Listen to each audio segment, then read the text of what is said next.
Okay, so today, the 7th of December, 2021, first, it is the birthday of Gian Lorenzo Bernini, the great Baroque artist and architect, truly one of the most important. But I will choose to talk first, at least, I say at least because maybe I will talk about Bernini as well, although I talked about Bernini not too long ago, but maybe we'll talk today again. Even if I don't, let's wish him happy birthday. And there is the birthday of someone very interesting also, Johann Heisinko. I apologize if I don't pronounce correctly. I should have checked the correct pronunciation, but in the rush to prepare the material, I forgot actually. A very interesting Dutch historian of culture who wrote several very important books. But no, something is wrong here. No, nothing is wrong. I mean, if anything is wrong, it's with me. This was the gentleman. This is Johann Heisinko in a picture from I don't know what year. And as I said, he was born on December 5th. He published a book which was also translated into Romanian and published actually before the revolution. A very important translation and publication, Homo Ludens. But he wrote other books, but in Homo Ludens, he claims, and I think correctly, that creativity without playing is not possible. And so the element play to be differentiated from game. He does differentiate between play and game. Play is it is extremely important for human life, and not only for human life. And this quotation from him is exactly about this. Play is older than culture. For culture, however inadequately defined, always presupposes human society. And animals have not waited for men to teach them their playing, because animals play too. And this is a very interesting, I think, and correct, accurate statement. So Johann Heisinko, as you see, he was born on December 7th, 1872, and he died in 1945. A few months before the war was won against the fascists. And he was a Dutch historian and one of the founders of modern cultural history. A very interesting man, and I would say a very important man. Let's wish him happy birthday. From what I understood, he actually took position, an active position, in as much as was possible, against the occupation of the Netherlands by the German armies. And he was even imprisoned for a while, maybe a few years, and then he couldn't continue his teaching at the University of Leiden, I think. Anyway, he died, you see, sadly, on the 1st of February, 1945. He couldn't even live to see that in the end, the war was won against those who started it. I will show a few quotations from him because I think they are very, very important. The first one, I mean, the second one, we already saw one. Culture must have its ultimate aim in the metaphysical, or it will cease to be culture. I truly like very much this quotation. And I think it is valid also for architecture. Unfortunately, architecture forgot the metaphysical. And this is a big, huge problem. And that's why we have countless bored architects who have nothing to aim for, nothing to aspire towards, exactly because the metaphysical is not any longer present in what architecture is or should be or could be. Let's read again, because I think it's very important what he said here in a few words. Culture must have its ultimate aim in the metaphysical, or it will cease to be culture. And this actually goes very well with what Alvar Aalto, one of the greatest modern architects, said. He said, architecture belongs to culture, not to civilization. An incredibly profound, to quote from Kenneth Frampton, and short message from Alvar Aalto, in just a few words. He touched upon the very heart of architecture. Architecture belongs to culture, not to civilization. And if we connect what he said with Johann Heisinko, then we would say architecture belongs to metaphysical. Otherwise, it cannot belong to culture. But we all know architecture does manifest itself is through materials, through matter. But it cannot remain there, because if it remains there, it does not become architecture. It remains at the level of building, but a mere building is not yet architecture. And an important poet like Paul Valéry said it very clearly in a different way, but they all connect. Paul Valéry with Johann Heisinko, with Alvar Aalto. In a way, they say the same thing. Paul Valéry asked himself in his little book, Eupalinos ul architect, Eupalinos or the architect, what is an architect? And he said first, is the one who places a stone above another stone, is a builder, he's a builder. And then there is the one who places a stone above another stone and makes them talk or speak, is a master builder. But if the third one places a stone above another stone and makes them sing, then we arrive at Eupalinos, or the architect, as he called the architect, Eupalinos, because this is the very name of the little book he wrote. This is extremely important because I think very few institutions of teaching architecture stress the importance of the metaphysical, or to express the same thing in different words, maybe too lyrical, to use the expression of Paul Valéry, to make the stone sing.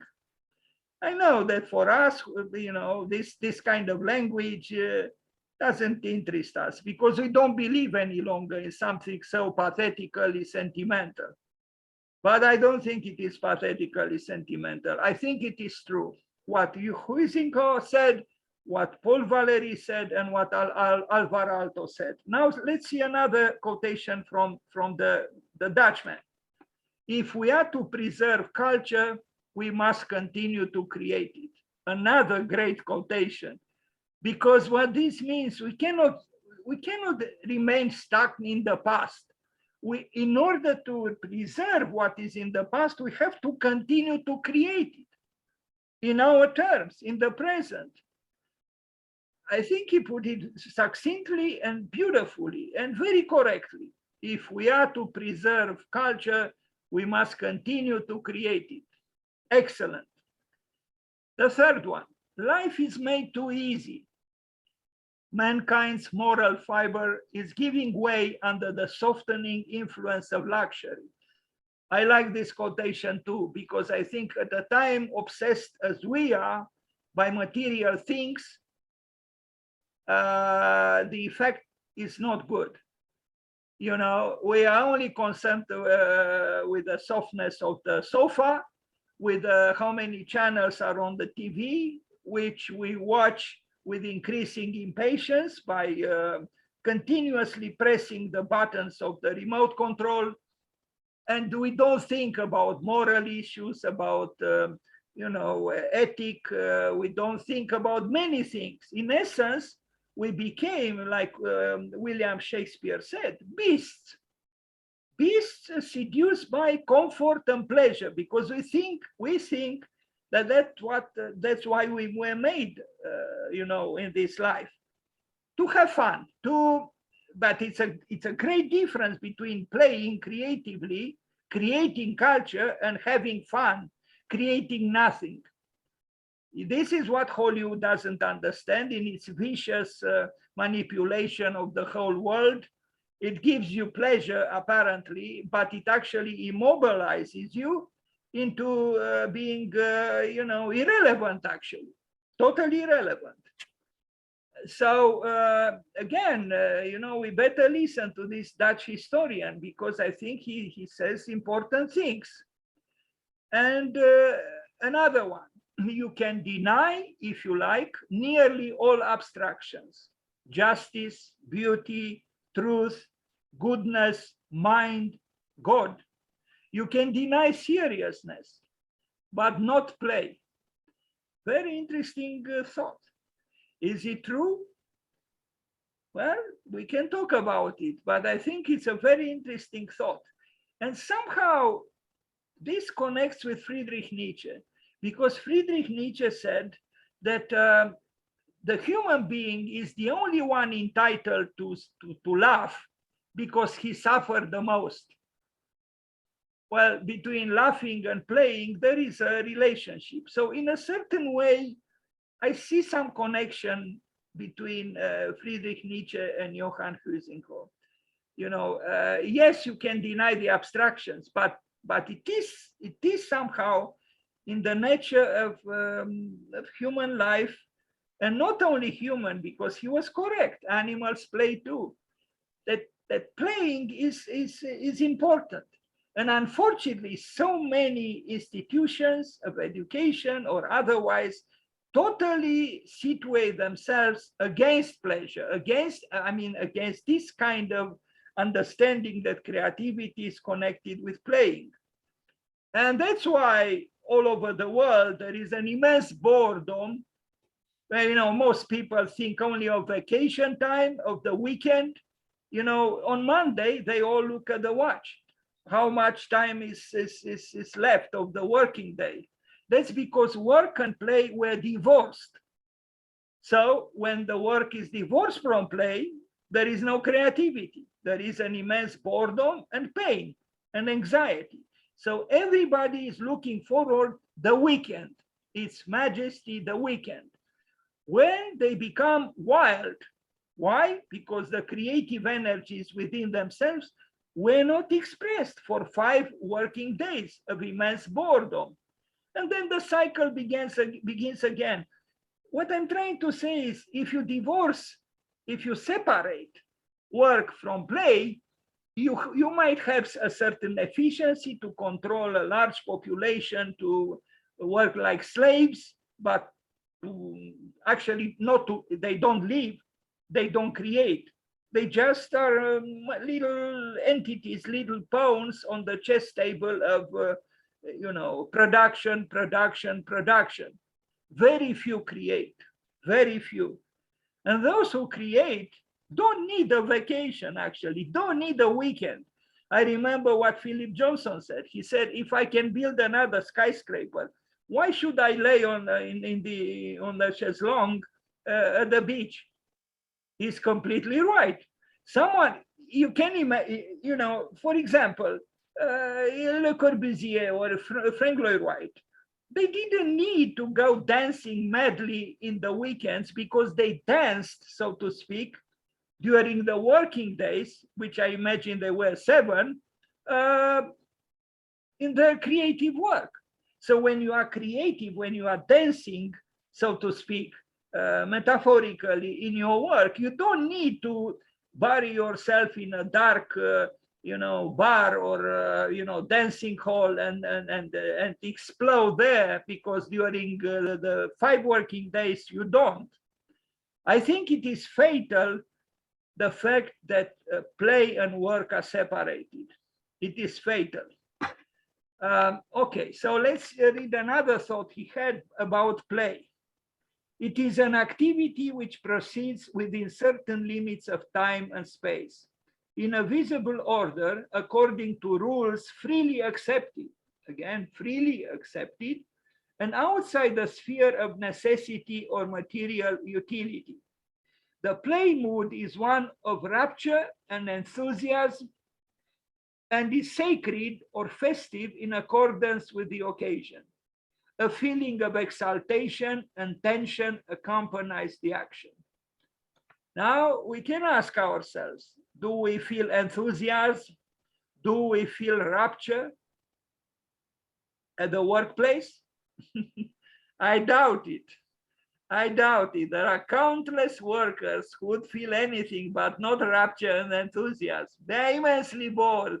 Why? Because there is no playing. Because they don't play, because they don't discover anything, because they don't do anything creative. That's why.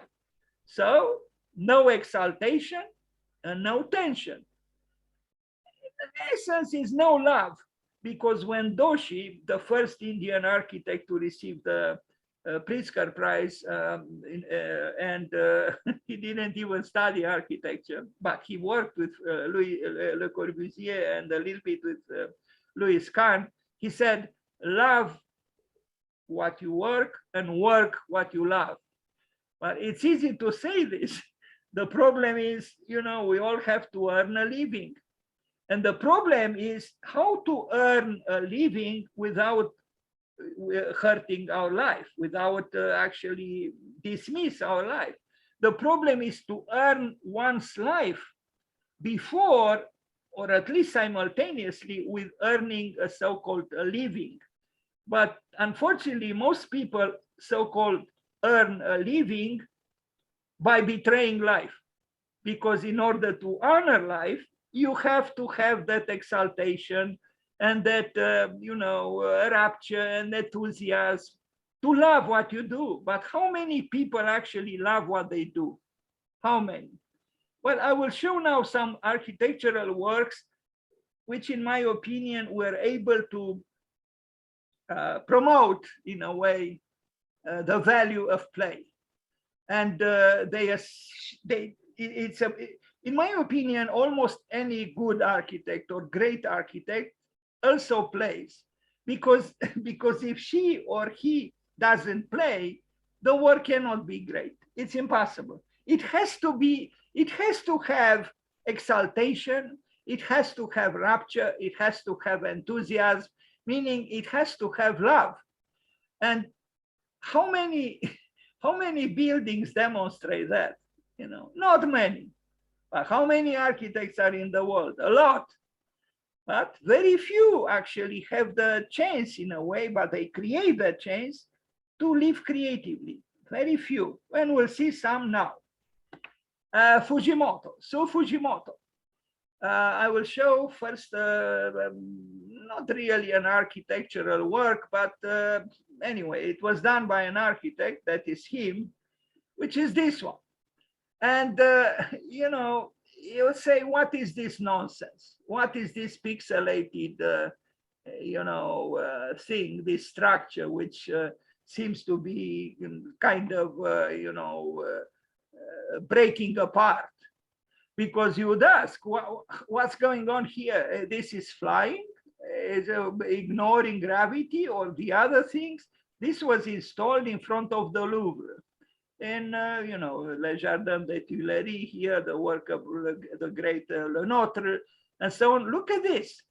And, to do something like this is to aspire towards architecture as a cultural phenomenon, meaning towards the metaphysical, because we see, of course, it is done in material terms, but,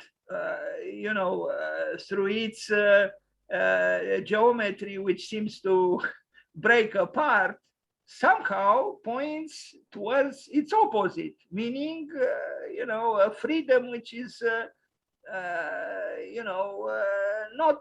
which is refusing to be conditioned by what we call the material.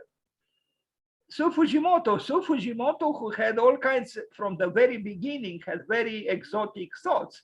I read that after he finished his architecture studies, and I imagine he was unemployed, he was wandering through Tokyo, and he was thinking of a house where the living room was here, and the bedroom was, 300 meters or 500 meters northwest, and the bathroom in the opposite direction, also half a kilometer. You know, such things which a so-called normal architect would totally dismiss. But not so Fujimoto. Fujimoto also discovered in Vietnam, and I learned this from a lecture he gave, I don't know exactly where, in Europe or at Harvard or anyway. He's a very respected architect now and invited all over the world to lecture. And he, in Vietnam, he entered the store and he saw between some boxes in an apparently a very uncomfortable position, the owner of the store sleeping or taking a rest. And he arrived at the conclusion, or this verified his intuition, that actually it's possible to create spaces which are not conventional, which could be even uncomfortable, but one could feel comfortable in uncomfortableness sometimes. And we are going to see such examples, not just from his work, but also from others. So here are some Frenchmen or not, looking at the thing that also reminds me a little bit of a painting or two by Salvador Dali. You know, when I see such works, even if I still see a little bit of a rationalist, although the attempt is irrational in a way, because he still works with cubes, but he moves, I mean, he works with cubes, although I will show a house by him, a more recent house he built, which I like so much that you know, and I apologize because I allocated much more space to that house than to anyone else here. And I have at least 15 architects whose work I show. What I'm trying to say, until now, although he was fighting against, you know, strict rationalism, he still uses the cube and the whiteness, but beyond the cube and the whiteness, there is the playfulness of a man who understands that maybe the goal is the primitive future, as he calls it, a primitive future. Anyway, during the construction, but obviously this is playfulness, and this is also useless. Playfulness, as we read in the quotations that I just read, you know, derives its pleasure actually from not selling its soul, so to speak. Is about you know, uselessness. And I know architecture has to be of use. If it's not of use, we succumb to, you know, feelings of inadequacy or whatever. But you know, actually any structure, anything built could serve some use, even if we don't premeditate it. It's possible. As Lebesgue said, you can, in fact, he said, we should first build our buildings and then learn how to live in them. Usually we don't work like this. We follow a plan. We want the building to serve a specified function.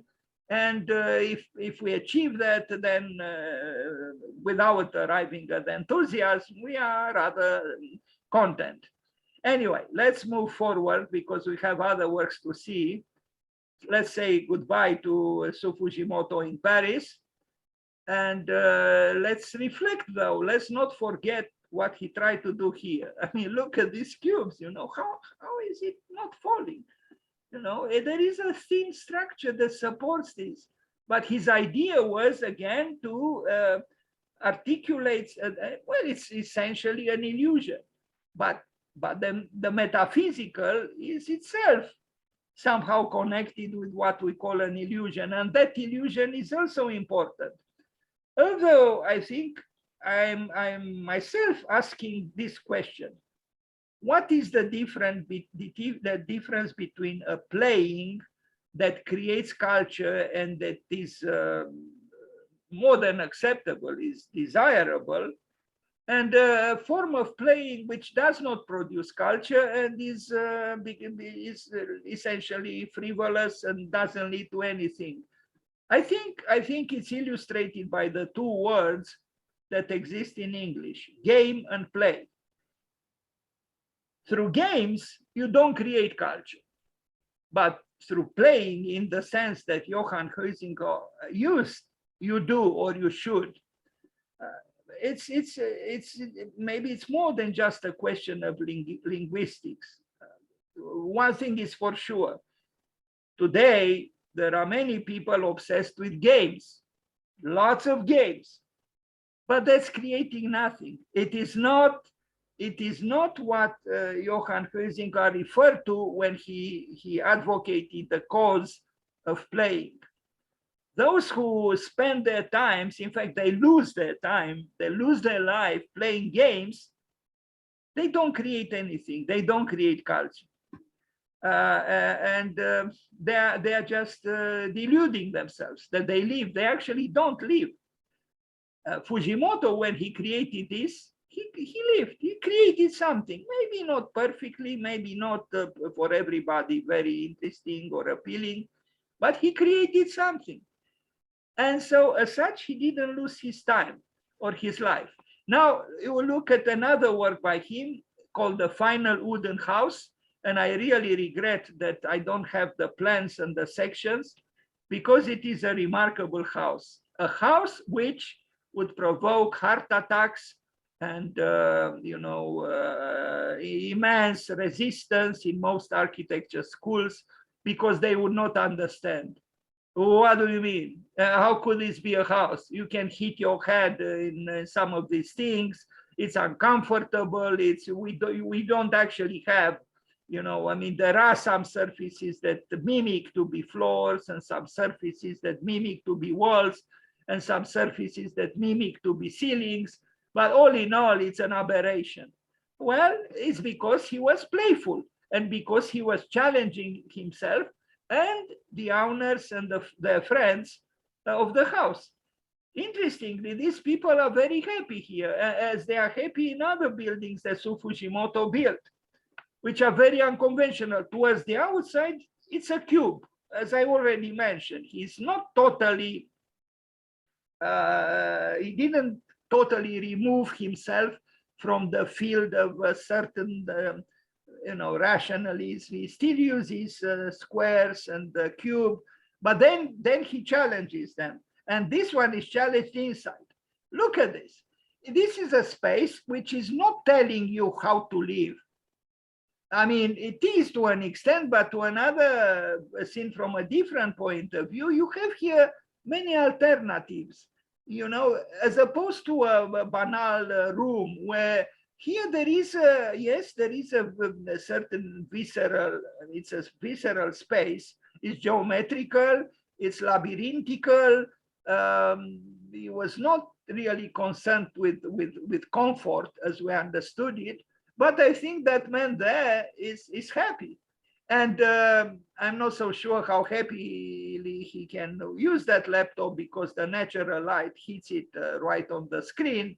But that's maybe he sits there just for the photograph, to take the picture. All in all, this is a space which invites you to assume with an adventurous state of mind, so to speak. You discover things, you create different modus vivendi depending on your disposition at a certain time, and you are going to see various uses of this space.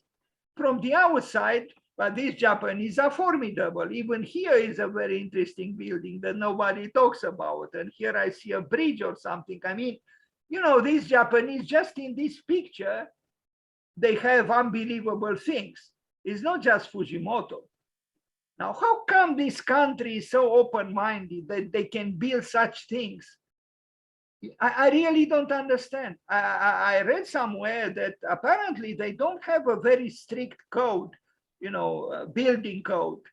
Almost anything goes. I'm not trying to say that the whole Japan is filled with masterpieces. Far from it. There are still few. But we all know that they have remarkable architects, and they are quite recognized and applauded and so on. I like this building very much. It invites me to to become, young, to be a child. It provokes my curiosity. I create it through me living in it in a certain way.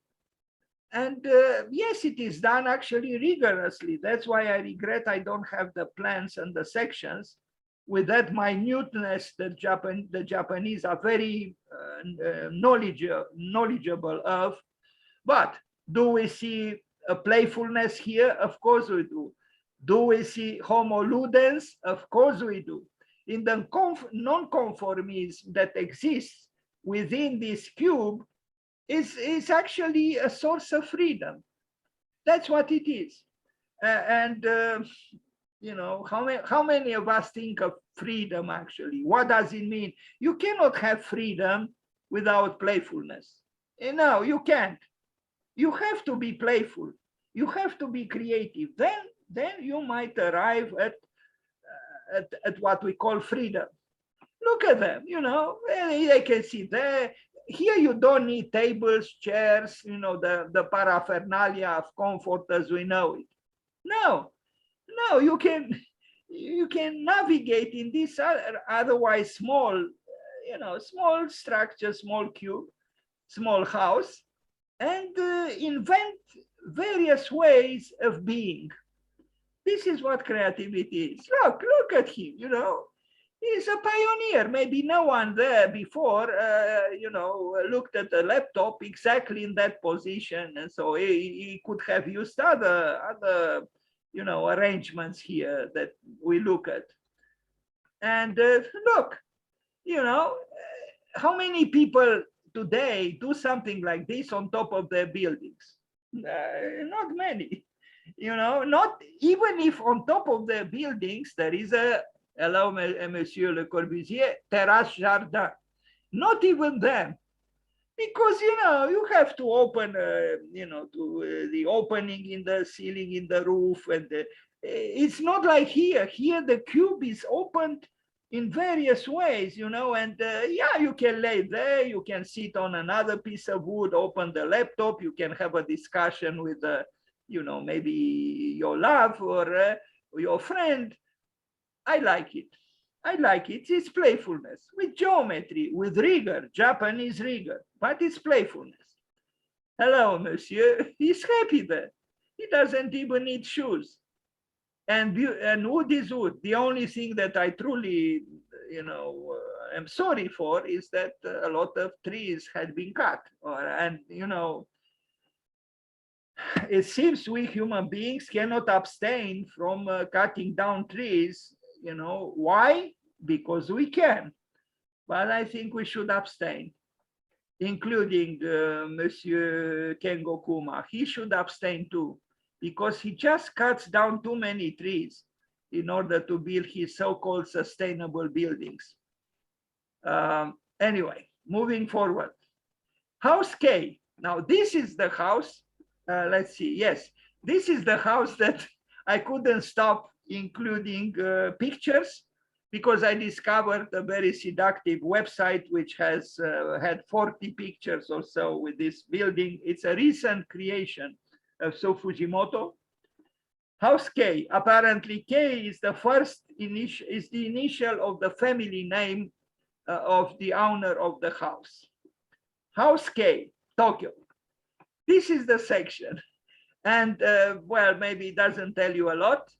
But from this section, you can approximate the functioning of this house rather well. There is a so-called garden on the roof, but the roof is not flat, and it has even a kind of a complex geometry. I read some comments. Someone said, "I'm a little bit uncomfortable the thought that I might fall from the roof," but it seems Fujimoto is not, reluctant to apply to his architecture what Friedrich Nietzsche said: live dangerously. Now, the truth of the matter is, this is not really living dangerously, but living out of the norm, out of the box, and you will see the house. This is the plan.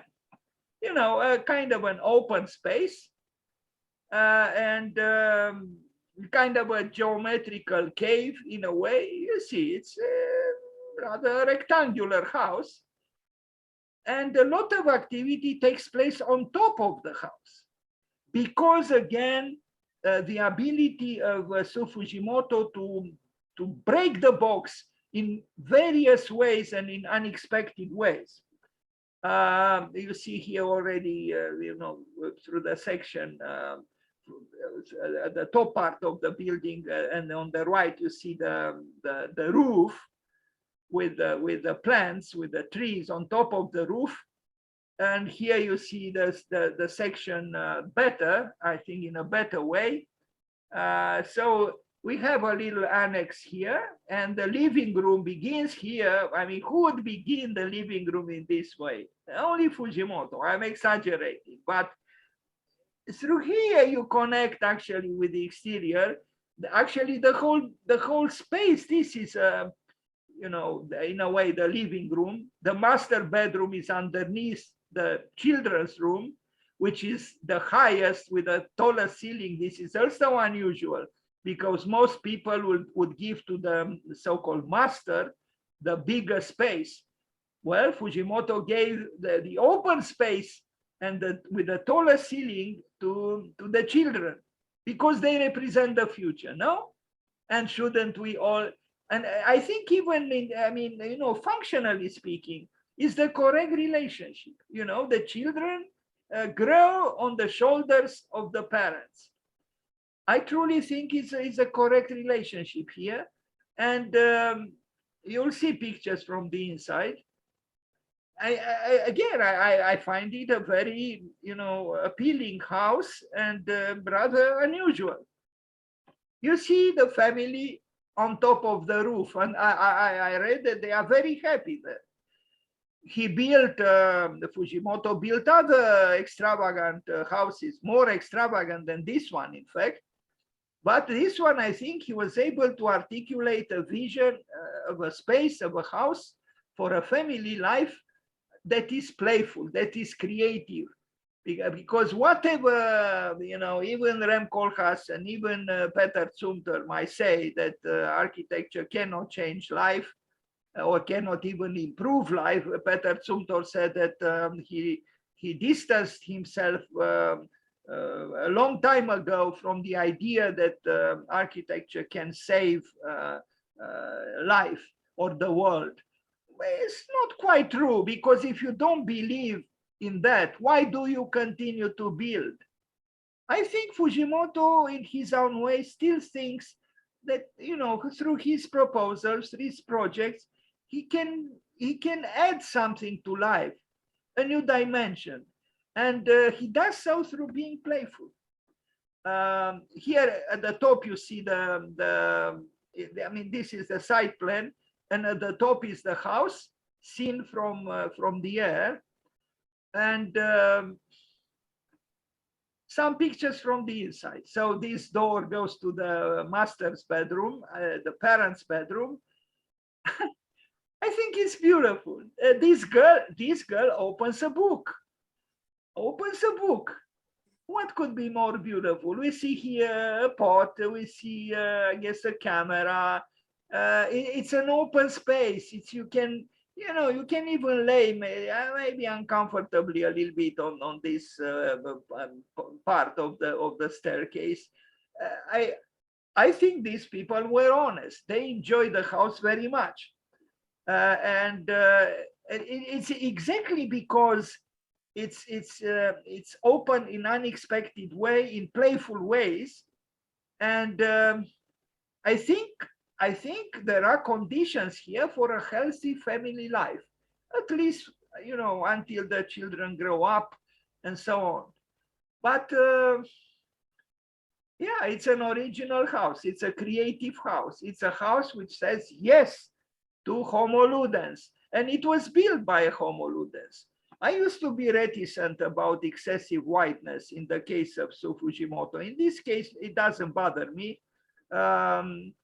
You see, the geometry of the house is engaging. you know, it functions. It functions very well. This is the kitchen. You know, and it's connected, yes, with the table and the chairs, the comfortable chairs, and the light enters the building in various ways. What can I say? A good work. This is what I think. And you know, imagine how the children grow up here without being confined in rigid little rooms, in little boxes. There is a chance that they will never break that box because they grew up in a box. Well, here you go, the father, the mother, the children, they're all curious to open up, you know, a skylight, to investigate. They are, maybe even the animal there, whatever it is, a little dog or something, we all need playfulness. Unfortunately, you know, the so-called trend, the custom actually is to, you know, reject playfulness. You know, the functionalists would say, wait a minute, this ladder is unacceptable.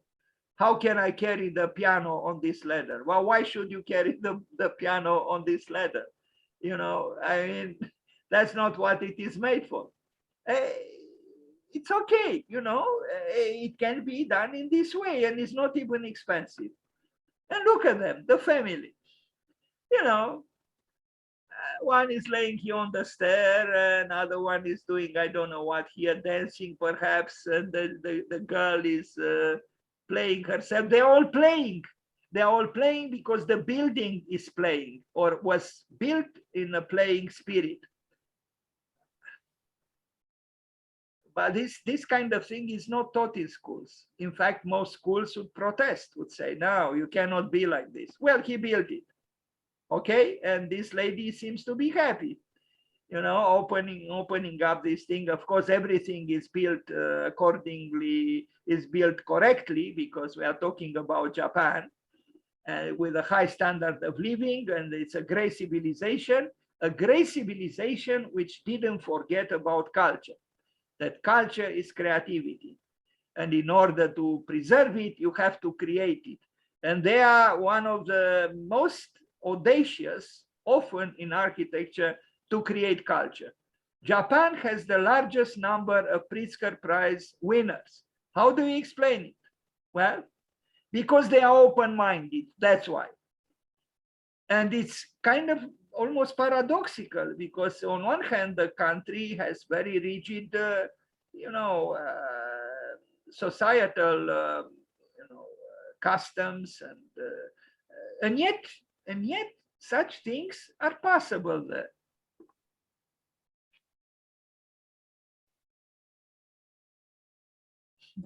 I envy them. I wish I had such a house to live in, you know, with my parents, or, you know, with, yes, but I didn't, because this kind of conception, you know, very few people have. And, you know, even today, although we like extravagance, we still build pathetic houses that are not creative at all.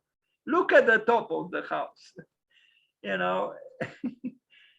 It is, you know, very simple in a way, but also, you know, complex somehow. Well, someone commented that, you know, you could fall from here. Well, you have to be careful, you know. I don't think anyone would fall, you know, really. And look, you see from the posture of this lady, the mother, most surely, that she's running, or she has an impetus. She's actually playing, you know. He's playing because the house is playfully designed. That's why.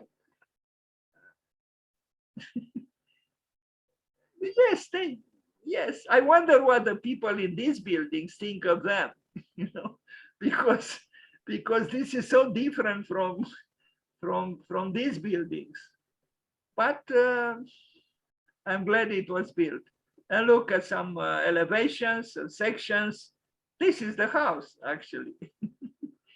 Very nice. I think even the trees love it. Bravo, Fujimoto. He's playful. He laughs. He smiles in all his pictures. He's not morose. How could he be morose when he builds such things?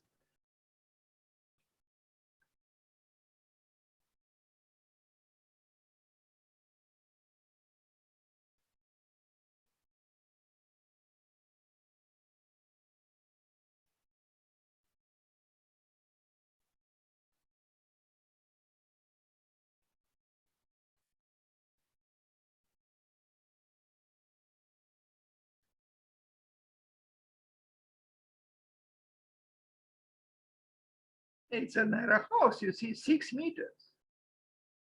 It's not a big house, but it's eventful.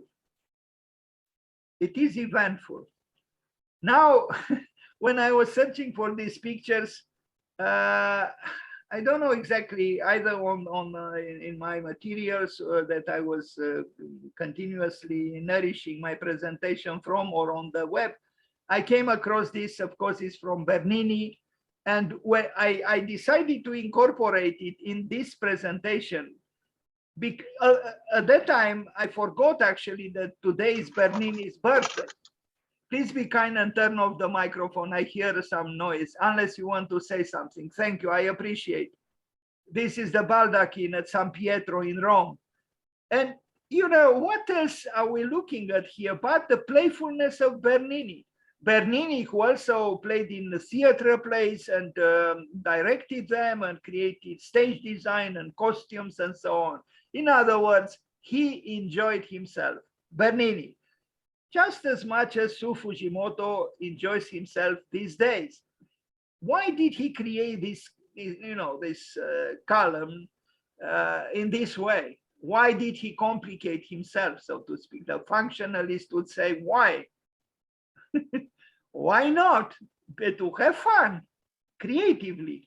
This is very similar to a tower built in Canada by mad architects, the Chinese architects who one day maybe will receive the Pritzker Prize. Why? Because they are also playful. That's why.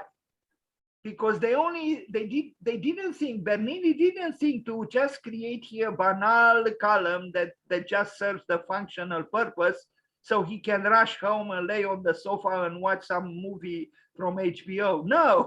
No, he so-called complicated his life because he had something to say, because he was creative, because he was animated by the ideals of the Baroque, and because he was a genius. And as such, he chose the difficult path, because probably it was not so easy to build this thing at that time without parametry.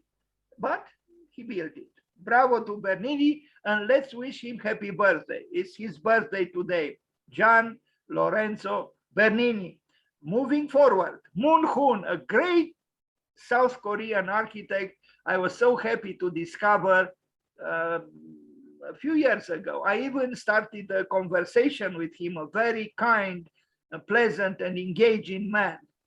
Moon Hoon is one of the most interesting architects today, not only through what he builds, but also through his graphic work relating to architecture. Please check his name on Google Images and then on his website, because he has very interesting works and very unique. And we are going to see a few buildings by Moon Hoon. Maybe it's not an accident. Su Fujimoto, Japanese. Moon Hoon, South Korean. Maybe this day in the East, something happens, you know, they have a creativity which we in Europe and maybe even in the United States and other parts have a hard time to arrive at. Here is the man. I love the opening in the wall that leads to his office, you know. He doesn't mind. In fact, he probably chopped off the edges in this way, metaphorically trying to express something. Hello, Mr. Moon Hoon. One day, in fact, today I thought of either talking just about you or present more works. And I chose in the end to present more works, but soon will follow a presentation just on you because you deserve it. The two moon house. Well, just the title itself connects with what Johann Heisinko said about the metaphysical. For the moment, you didn't see any picture with the two moon, maybe an S is missing there, like the two moons. It's a house with evoking two moons. But you know, if you don't see the house, you wonder what could that be. Well, you'll see the house. But again, you know, I admire these Easterners, if I can call them so. You know, they're imaginative in a way that North America or Europe or whatever has sometimes a difficult time to be. You know, it's a kind of poetry, even linguistically. What is a two moons or two moon house? You'll see it. Look at it. And it is indeed, it is correctly named because the two moons are here in these cuts. In the two, the house has two, you know, blocks or two bodies. Very nice. What is here? An approximation of some constellation. So on the elevation of the building through playfulness and creativity, he evokes something that is extraterrestrial. It's cosmic, but in a playful way, in a joyous way, lightheartedly. I think it's an excellent work and very different from Fujimoto. Look at this. This is a work which even has some gravity in its playfulness. It's very well carved and built and constructed. It's not you know, just fooling around. No, it's not. In various conditions of light, this is the two moons house by Moon Hun. I asked him in my dialogue with him, should I call you Hun or Moon? And he said, you can call me both ways. You choose. Anyway, interesting man and interesting architect. Unfortunately, most architects build this sort of thing. Well, a few who didn't forget to be children or who want to become children, like Picasso, who learned to paint like Raphael in 4 years and like a child in a lifetime, want to become children. Yes, this is the desideratum, I would say. It's an interesting house. And again, it's an interesting house because someone didn't reject playfulness. And again, the metaphysical is here because of the name of the house and because of the reference to the two moons, you know, which have a chat here, the two moons that Moon Hun, you know, created. I think it might be that it's him here photographing his own work. I have a feeling somehow, but I could be wrong. Maybe it's someone else. I don't know if this house was built in Seoul or not, but bravo to him and bravo to South Korea. And here is the plan, one of the plans. Architecture is an abstract art, but it could accommodate narrations or things, if I am to call them inadequately, that are not of a you know, abstract nature necessarily.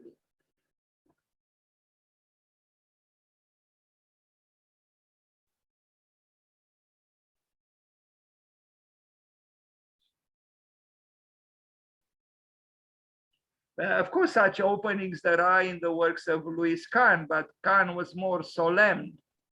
Moon Hun is more, you know, iconoclastic, but still somehow the cosmic dimension exists, but in a light-hearted way. The Wind House, also by him, South Korea, 2015. You know, he uses, you know, serious, so-called serious natural materials, I think quite convincingly, but he's courageous enough to challenge this kind of tectonics with something else, with this. You will say, what is this nonsense? But there is a room here. You know, I mean, obviously Moon Hoon has an attraction towards surrealism. But it's a surrealism which is appealing even to architects because of this duplicity, this duality. You have, a so-called serious wall, and then you can indulge in some extravagant gesture. Sure. And look how the house looks like compared to the other houses around. I mean, this was done by an educated architect. He studied in Australia and I think even at MIT in the United States. Then he returned to South Korea and started to build ludic architectures, but not vulgar architectures. Really, he took risks here. I think he likes this shape because it appears several times, if not often, in his projects and his drawings. But really, I look at this house and they probably hate it. They probably hate this building. But it's really, in a way, the relationship between the bourgeois and the non-conformist artist. It's the eternal struggle. The artist or the non-conformist architect is trying to épater la bourgeoisie, to irritate the bourgeois. Anyway, Moon Hoon. Yes, hello, Mr. Moon Hoon. It's not your birthday, but we still wish you to be well on this day. And I think we should be happy that you exist. It's clear he knows how to build a building in a so-called serious way. But a little devil in him makes him imagine extravagant things. And this is a view from inside this thing, which is, what is it? Some kind of the head of the, with the peak of the head of some kind of, animal or something. I imagine he proposed it with a certain reason. Who knows what that is? But this is the inhabiting the head of the strange thing, the head of it looks like kind of a head of a bird or something, and this is being inside of it. I mean, look even at the floor, it has ornamentation, and the redness evokes some kind of sensuousness or sensuality. Maybe this is the kitchen, no? It looks kind of like it. Anyway, let's move forward. Let's look at one more time at this rather uncomfortable building in this neighborhood. Of course, most architecture schools would teach the students to build at best something like this. Not like this. This would be considered an unacceptable aberration. Why? Because we forgot what Johann Heisinko said about playing, the importance of playing. And this doesn't matter how correct they are as buildings, and they look like they are correct. But this is not enough for creativity. Creativity needs a little bit of craziness, maybe more than a little bit sometimes. Now look at this so-called simple house, also by Moon Hoon. Look at this. I think it's great. It really is. It uses geometry. It's a web here that encapsulates the house in a way, and I like it. It's engaging. It's interesting. It's sculptural. It's a little bit brutalist, but that's fine. I like brutalism. It's a creation. He was playful here too. Of course, the conventional engineer and the conventional architect would protest, would say, why didn't you use a vertical column here? What is this nonsense here? You don't need it. You just need to put a column here, straight to the earth, sorry, and then another one here, also straight to the earth. Don't do these acrobatics, please.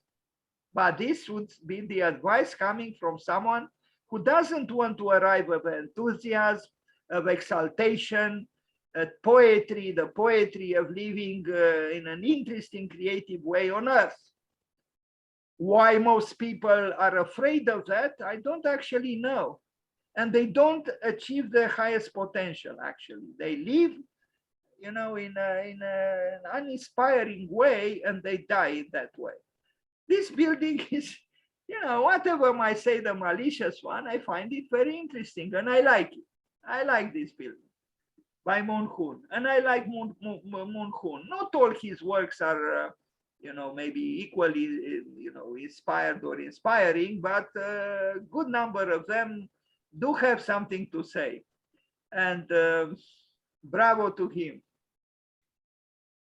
Now we end the short trip through this architect's work, Moon Hoon, with this another very engaging and provocative.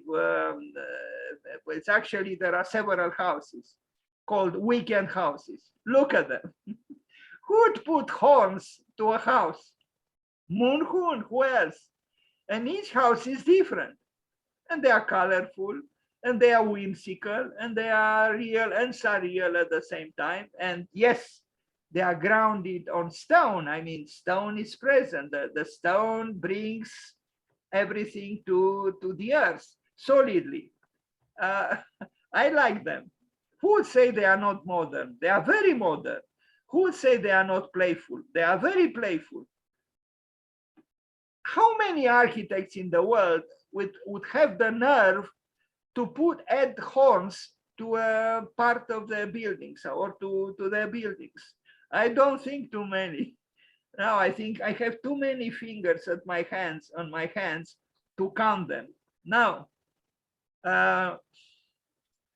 yes, look at this.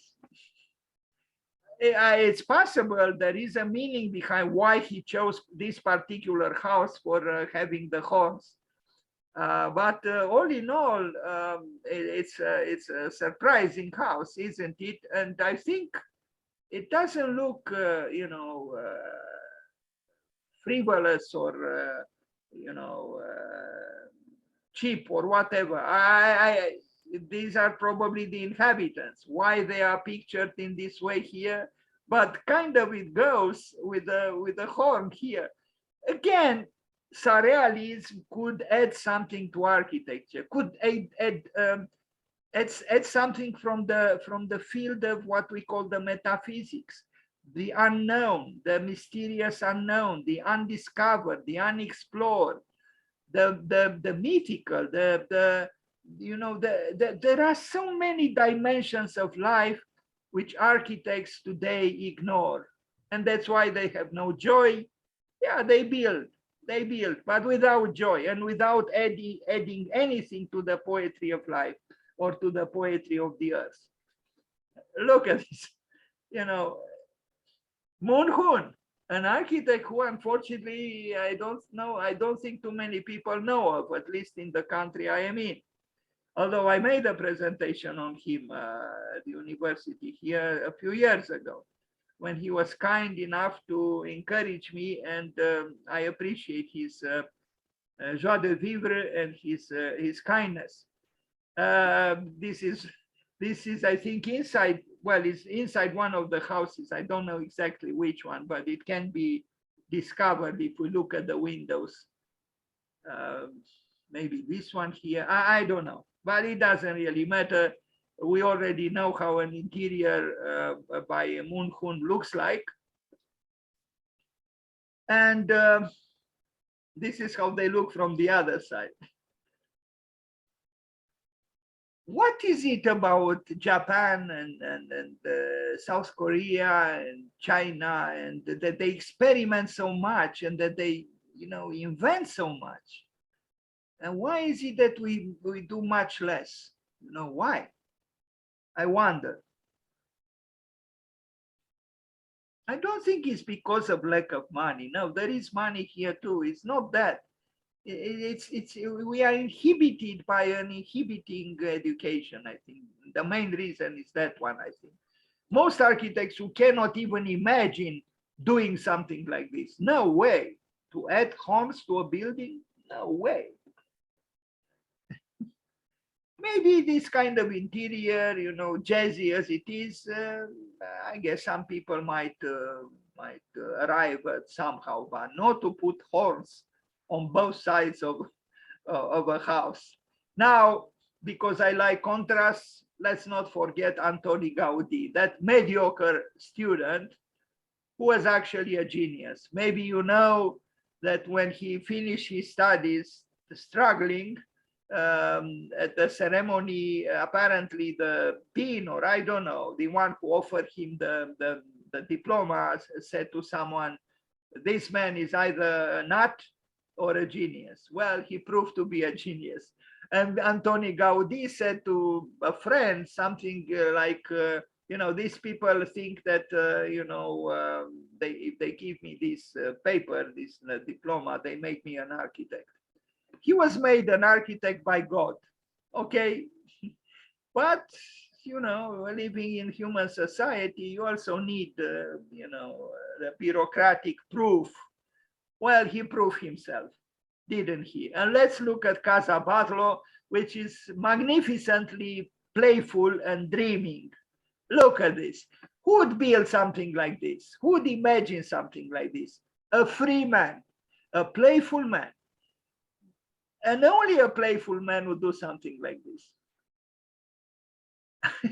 There were many architects during his time, and there are many even more architects today.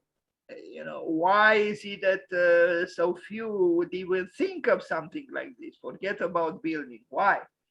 Because we banished playfulness. That's why. He was playful.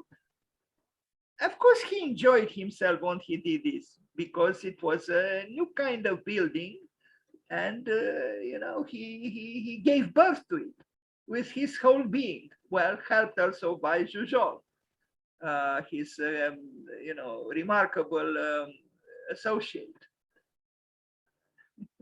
I mean, I look at this and it reminds me of some very interesting and parametrically evolved and sophisticated buildings built today.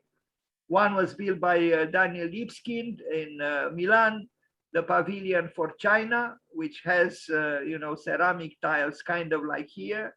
And another one was built by a remarkable Spanish architect whose name, unfortunately, sometimes I have difficulties to remember certain names, but a truly remarkable architect. Here, Gaudi worked without parametric design, and look how it is done, beautifully. How did they do it? How would you do working drawings for such a roof? How can you draw it, really? You have to have great craftsmen.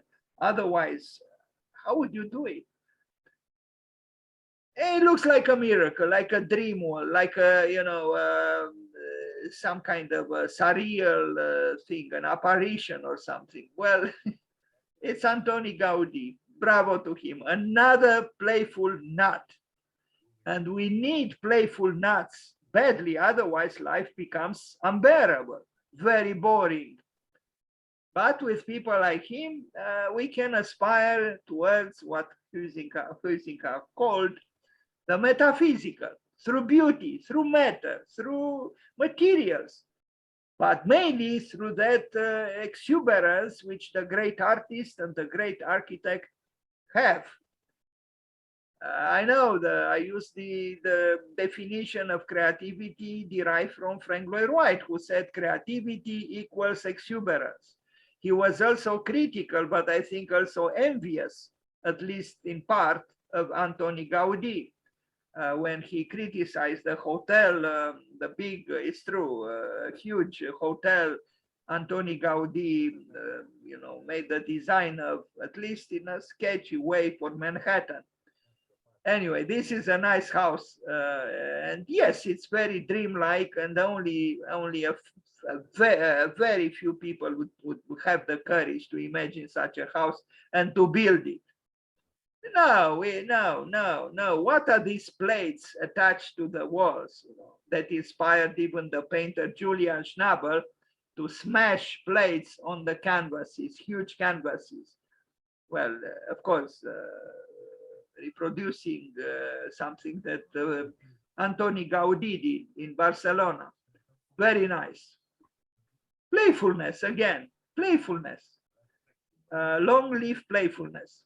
Now, John Johansen, a North American architect, a building which I think was destroyed. Mammer's Theater was demolished because crimes are being committed in the United States, not only in the field of shooting children in the schools, but also erasing great buildings. And this was a great building by a very important architect. Very playful itself, in a different way than Gaudi. Of course, in the field of Antoni Gaudi, it's very difficult to, to challenge him. It's impossible. But this is a theater. How many theaters in the world are like this or like this? We see again playfulness with colors, with the cubes or different prisms that are interconnected, and it's really about connecting, but connecting in an unconventional way. And yes, playfulness. John Johansen.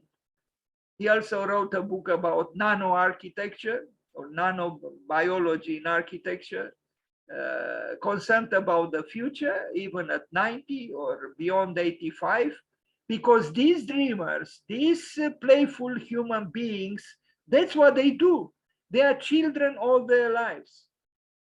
Like Le Corbusier said, the problem in life is not to remain young, but to become young. And we remember what Johann Heisinko said, that we have to, in order to preserve culture, we have to create it.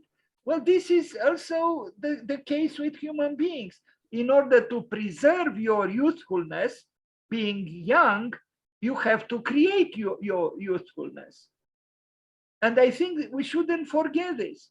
It is possible. It is, but with a different mentality than most people unfortunately have. The plan, and here is the rather exuberant, still geometry is obvious, but there is movement here. The theater of John Johansen that he built, and with an idea that challenged the conventional theater. And we need such people who challenge conventions. The last image of this building, which again I cannot comprehend how a so-called civilized country, the light of the world, can destroy such a building. But of course it can destroy it, because the material, the mercantile, the financial interests matter the most. For the playful one, what matters is the pleasure of creativity, of being enthusiastic, being exuberant, and maybe somewhere lurking in the background or somewhere, the metaphysical. But most people are, concerned only about the stomach and the pocket, to make more money in order to eat more, and these are the preoccupations of most people. And these are exactly the people that William Shakespeare said are beasts. He asked himself in Hamlet, what is a man if his only concerns are to eat and sleep? And the answer he gives is a beast. Eric Owen Moss, a remarkable architect from North America, who, like Palladio in Vicenza, created a city, Culver City, which has now a large number of buildings built by him. That place was just a sum of parking lots and warehouses. Now it's a great cultural destination, including for a large number of Japanese lovers of architecture, to see the buildings of Eric Owen Moss. I'll just show some images from some of his buildings, and I invite, if you are attracted to this kind of architecture, to search for his name on the web. A few months ago, I offered him the other Pritzker Prize, because the so-called real one was not offered to him, but in my opinion, he deserves it. He deserves it as much as Bernard Tschumi deserves it, as Wolf Prix deserves it, as Stephen Hall deserves it, and as Eric Miralles deserves it. And I offered it to him too, I mean, to all of the already mentioned, I offered the other Pritzker Prize, a mental Pritzker Prize, because I couldn't offer them anything material, but a thought. But Stephen Hall and Wolf Prix appreciated, and even Bernard Tschumi. From Eric Moss, I didn't hear, but I have now another occasion to talk a little bit about him by the way of Johann Heisinko. This is an early house that was built, during the postmodern melodrama in architecture. But you can see here that we are dealing with an unconventional spirit in architecture. The way he creates this support for whatever this is, and there is also the insinuation of decoration or ornamentation in an unexpected way. Is already whimsical. That is playful, and he is one of the most playful architects today. He's also one of the founders of SciArc in Los Angeles, one of the most unconventional architecture schools in the world, which has as its motto, or one of its mottos, to hell with regulations, we are going for the unknown. And the school SciArc is now run, I mean, its director is Hernan Diaz Alonso, an Argentinian architect himself, rather extravagant. This is the model of a house. I don't know if it was built, but you can tell already that he is very playful. I like this model, that's why perhaps I show it twice. This is a tower he built, and in fact, the engineer who helped him build this tower became a friend of ours here on Zoom, Bruce Danziger. He was the engineer helping Eric Moss, Owen Moss, to build this, I would say, very inspired building. Please be kind and turn off the microphone. Please be kind and turn off the microphone. Thank you. Look at this. Now, the purist and the functionalist and the timid would say, what is this nonsense? Well, why doesn't that person ask about the many dramas that happen within one's soul, the inner life, the inner nature, which I think in many ways could be approximated kind of like this in physical architectural terms. Our conception about architecture is so narrow and so rigid most of the time, not all the time, but most of the time, that we cannot accept anything that doesn't fit into our, little preconceptions and so on. I don't know why I show again this model. I could have shown many other things because he built a lot, like, for example, this tower. You would say the rationalist again would tremble, would suffocate. The rationalist would say, I can't take it. What is this nonsense? Why is this building? Why couldn't it be normal, so-called normal? Well, what is normality? And what is a so-called normal life? Isn't art supposed to, challenge our notions about so-called normality? I think this is its raison d'etre. Why is it so difficult for so many schools of architecture and so many architects to understand this, that unless you discover the unknown or you move towards the unknown, you are irrelevant in the field of, culture, because you have to create it, as Johann Heisinko, whose birthday is today, said plainly.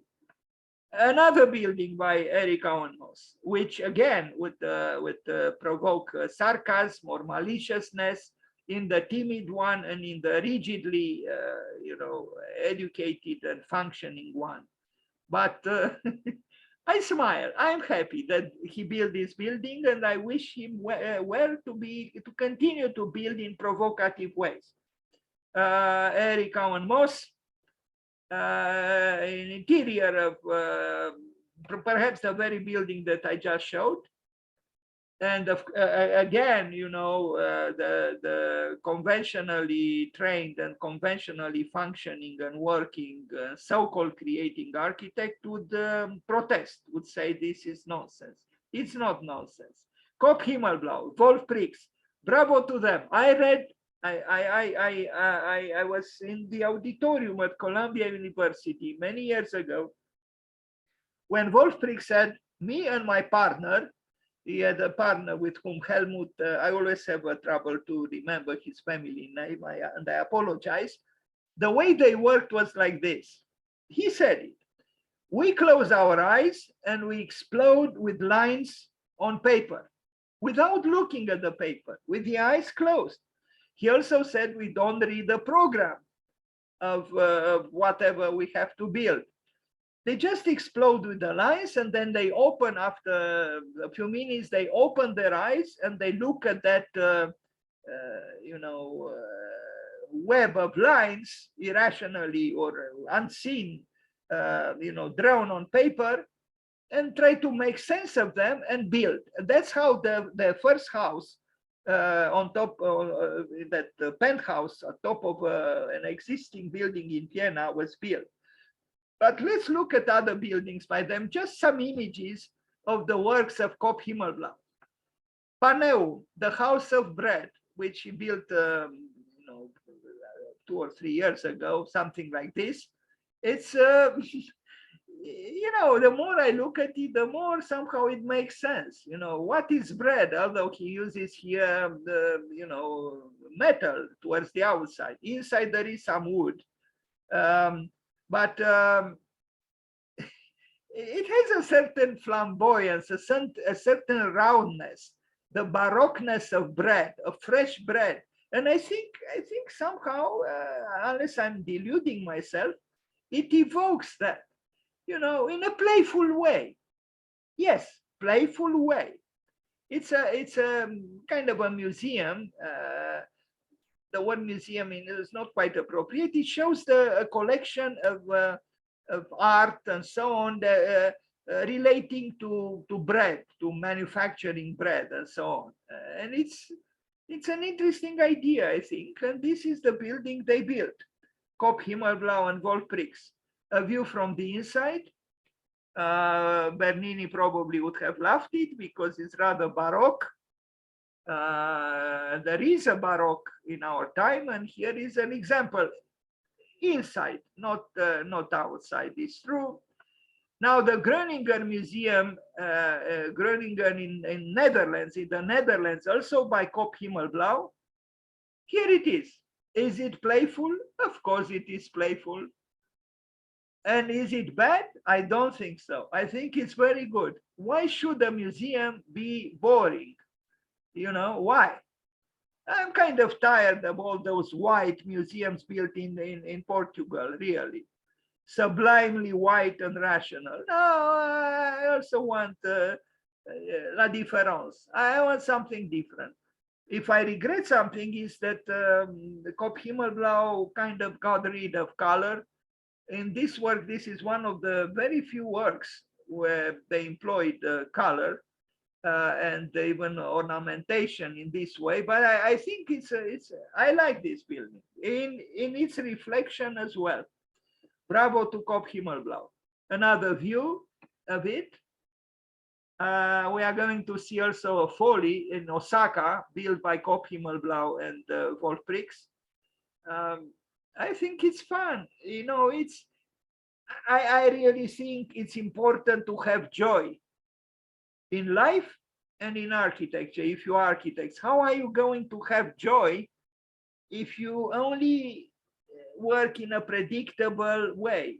You know, if you don't invent anything, if you don't create anything, if you are afraid even to splash some color on some walls. Yes, at that time, Wolf Prix and his partner were considered deconstructivists.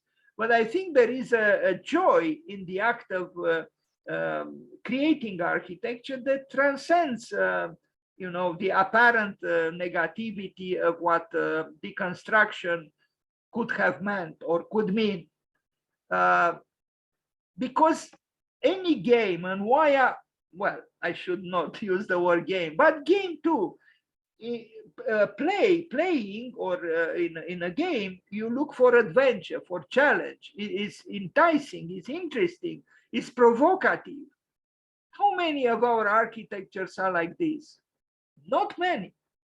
You know, they don't provoke you. They don't, they don't challenge you. But such a building does. And we saw, of course, other buildings, and we continue to see now a church, because he also built a church. Wolf-Prix built a church in his hometown, a church which is very, very different from the existing older churches. It's a small town, apparently, in Austria. And what is also interesting for Romanians, and I imagine there are Romanians here now in the audience, the man who helped him build this church, with maybe the most difficult part, in terms of construction and design, is a young Romanian architect who in fact started studying in Bucharest. And then he left Bucharest and Timișoara, went to Vienna and so on. I'm talking about Daniel Bojenaru. And I read that Wolf-Prix is very happy and feels honored to work with Daniel Bojenaru.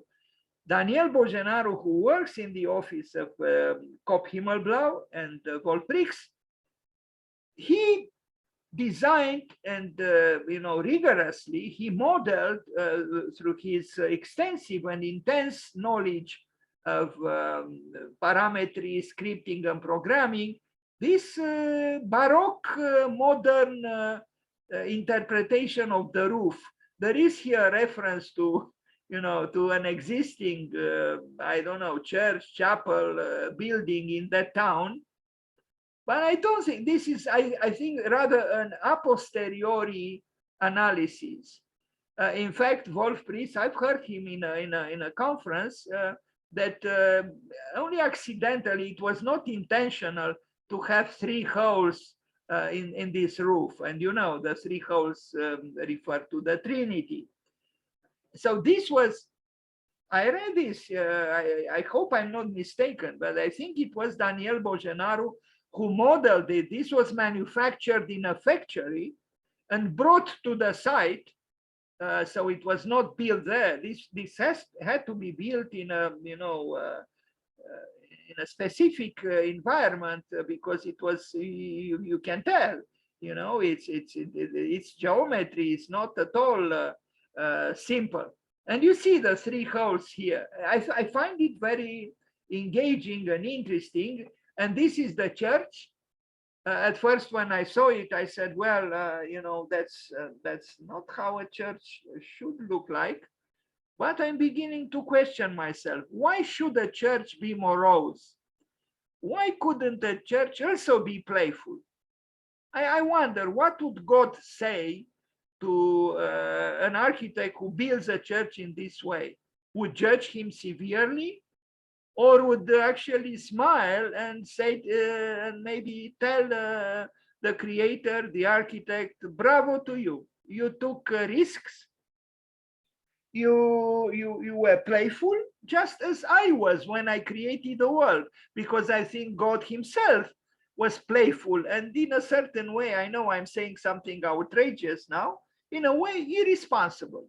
Yes, because there is this element of irresponsibility in playfulness, because you break the rules, you act freely, and sometimes when you act like a child, because the child is playful, you become, from the perspective of the so-called mature ones, irresponsible.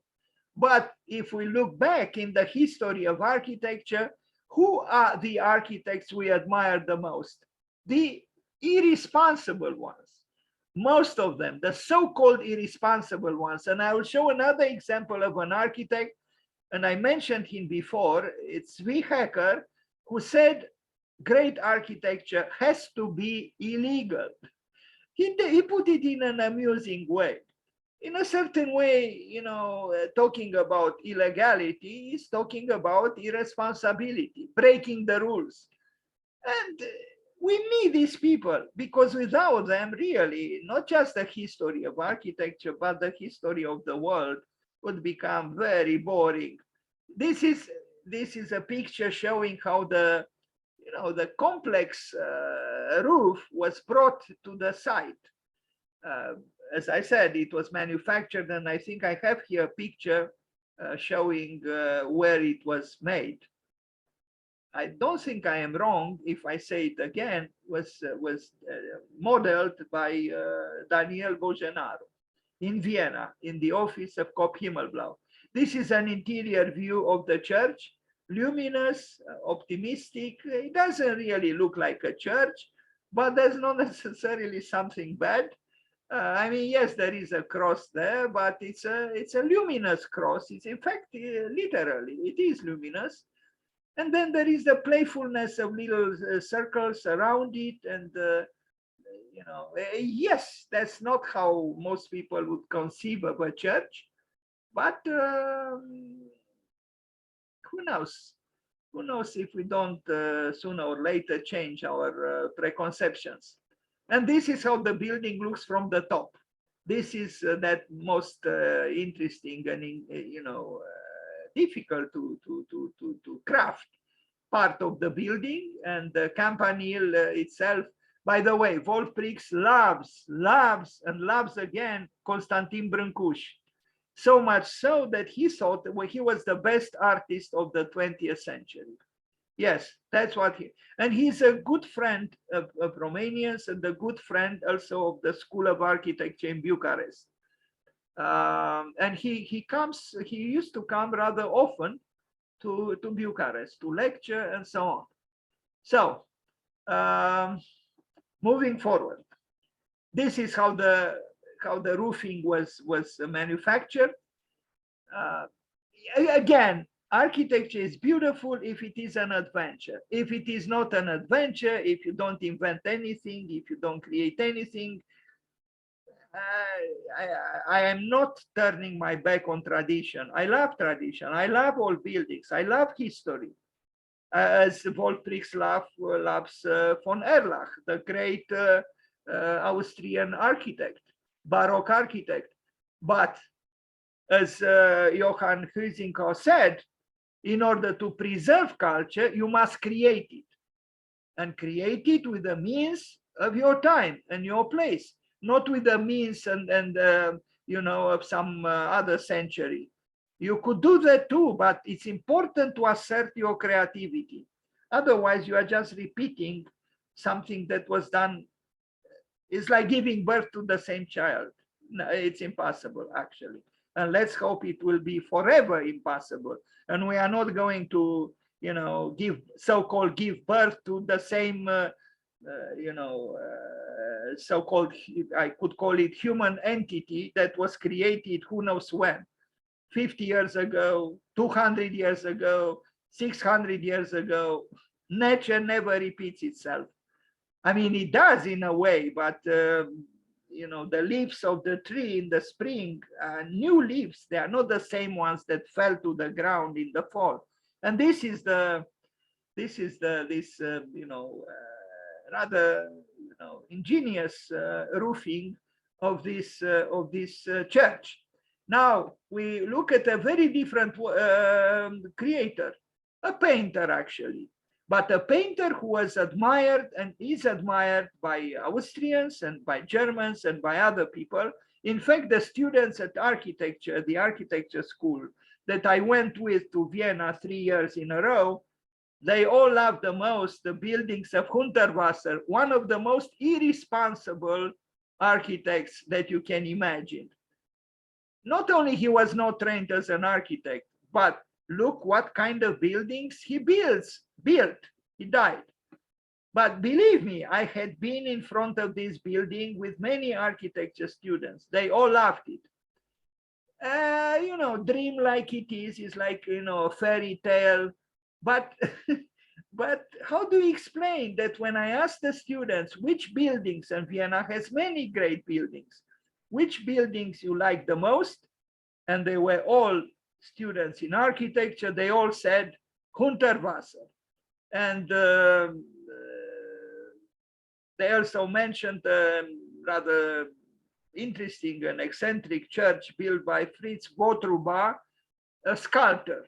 So architecture students loved the most the architecture of a painter and a sculptor, much more than the buildings built by architects. And there were very important architects who built in Vienna. How do you explain it? Well, because the painter and the sculptor had a degree of freedom which they themselves couldn't have. They were not encouraged to have, but they admire nevertheless. Look at this building by Hundertwasser. This is in German. Is it playful? Yes, it is. Is it unusual? Yes, it is. Because he didn't have the inhibitions of a formal training. So he was free. And with an artistic temperament and knowledge, was able to build in a country or in countries, because it's actually in Germany, I think, which didn't ask him, do you have the signature right? No, they looked at the value of the work and they allowed him to build. Look at these columns. You say, wait a minute, you can't be serious with it, but why not? Why not? Why not use color and ceramics and so on? Why not? Why do they all have to be white and so-called pure cylinders? This is his building. I think it's nice. It's hybrid. It's in a way imperfect. It's baroque. It's primitive. It's colorful. It's picturesque. It's whatever, but it doesn't fit into our expectations. And why? Because he was playful. That's why. Look at this. What architect would write the name of the building in this way, its function? Or what architect would even use this kind of color or this? Well, not many. Not many, but I'm happy that Hundertwasser existed and that he worked and that he was allowed to work. You will see even an incinerator, which is dreamlike. This one, the Spittelau incinerator. Look at this. I'm talking about this building, not this one. I mean, a strictly utilitarian building built in the most unconventional way.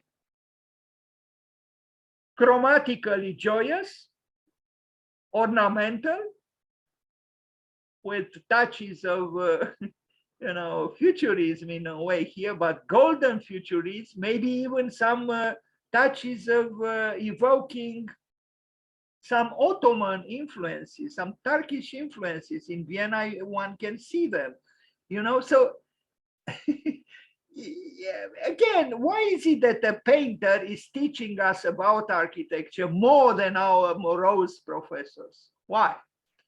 Because he's playful, because he's free, because he is creative, and because he discovered joy in the act of being creative. That's why.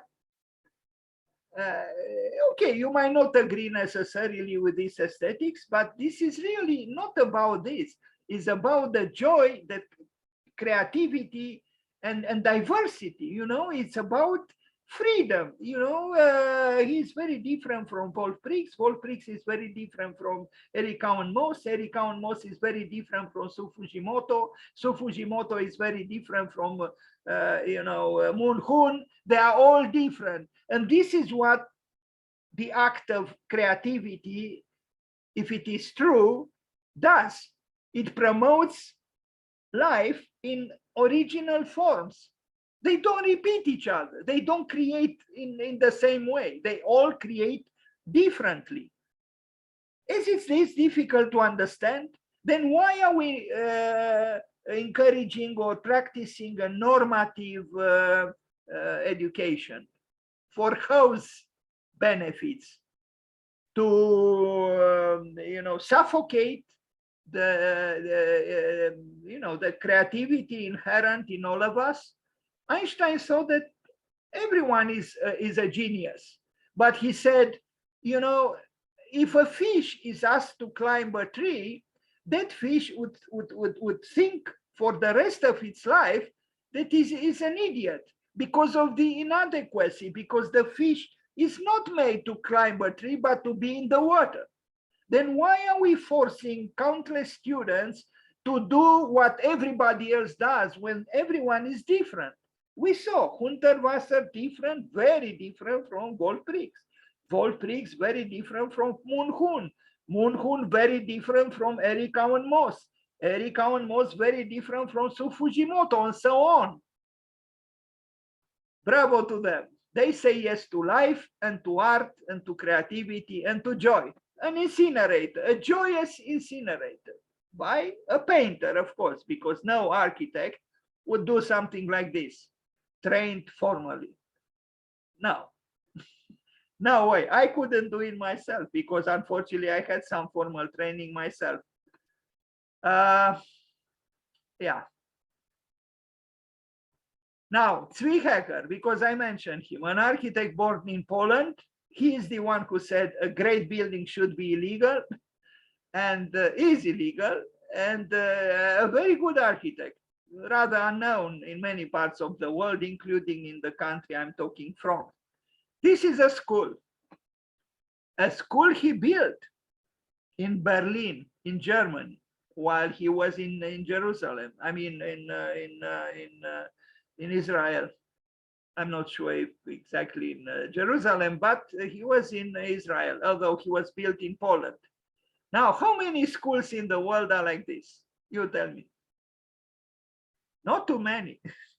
Unfortunately, from the level of the ground, it doesn't look so interesting as from the top. It looks richer somehow from the top and more tension. Yes, it is conflict, but then playing also has, to play is also to assume levels of conflict, because you need tension. You need the eros of conflict. That's how any game and any play is. You need that tension. How are we creating our tension in our buildings? Are we? Another building, very different, built. These are apartment buildings, if you can believe it. Not in Rotterdam, because there is in Rotterdam a building that has some similarities with this. This was built in Israel in the 60s, I think. I love it.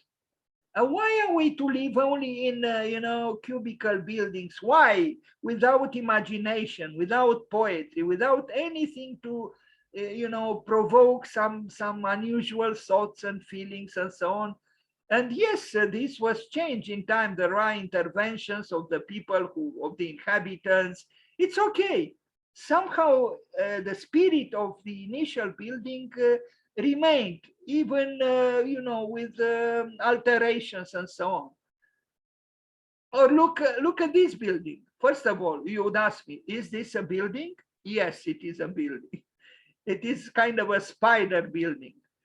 Also an apartment building. How many apartment buildings look like this? Not many. It's true. But then Zwihacker was and is a creative architect. I think he's still alive. Look at this is the building, an apartment building that he built in Israel. Really, what would we do if these so-called non-conventional architects, if they didn't exist? I think we would be much poorer, because these people break the boxes. They bring in the new, they push the frontiers of architecture and life and art. They make you feel alive. You breathe better, even if you might not agree with a specific kind of architecture they do. But we need novelty. We need the new. We need a new beginning. As I keep going back to the quotation of Louis Kahn, beginnings are in harmony with the human nature. What is a beginning? It's to be a pioneer. You enter a forest where no one else entered before, and you make a path for yourself in that forest. You are becoming a pioneer, a discoverer. And we all need to have that feeling that we create something, that we discover something. And you cannot do it without playfulness. I truly believe playfulness is immensely important. And so thought Johann Heisinko, whose name I'm afraid I do not pronounce very well. That's why I kind of hesitate towards the end of his family name. And again, I apologize. I should learn how to learn his name properly. So Zwiehager, a different architect from the ones I mentioned, here is a fragment. You see, there are some so-called alterations. It's okay, or they are repairing something. It's okay. It's life. It is life. Now, of course, some people will say, I can't live in this. Well, there are people who live here, and I don't think they live so badly. MVRDV, we all know this famous architecture group from, again, Netherlands. What is about the Netherlands? Why is it that Johann Heisinko was born in the Netherlands? Why is it MVRDV is also from the Netherlands? And look what they built. Look, is it joyous? Yes, it is. Is it adventurous? Yes, it is. Is it luminous? Yes, it is. It is chromatically engaging? Yes, it is. Is it built by MVRDV? Yes, it is. You know, why is it that we only build like this, buildings like this, you know, and not like this? Why? Is this building saying better yes to life than this one? I doubt it. I really doubt it.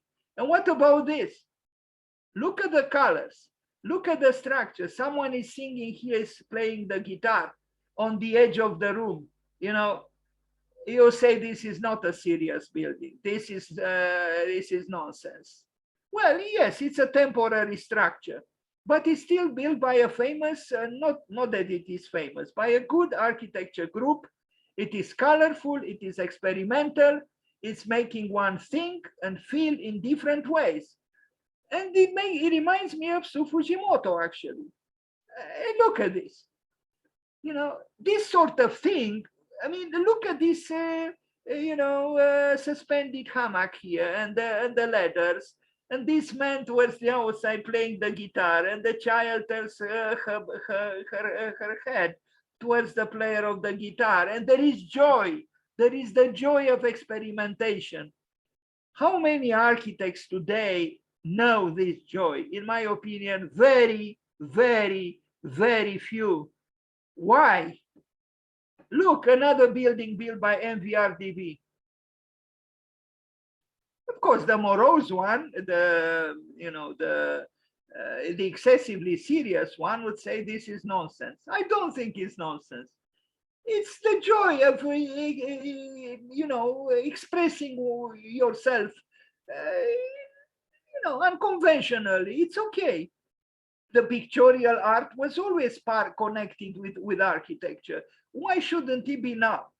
And here is the building seen from, again and again, we need creativity, we need playfulness in order to feel alive.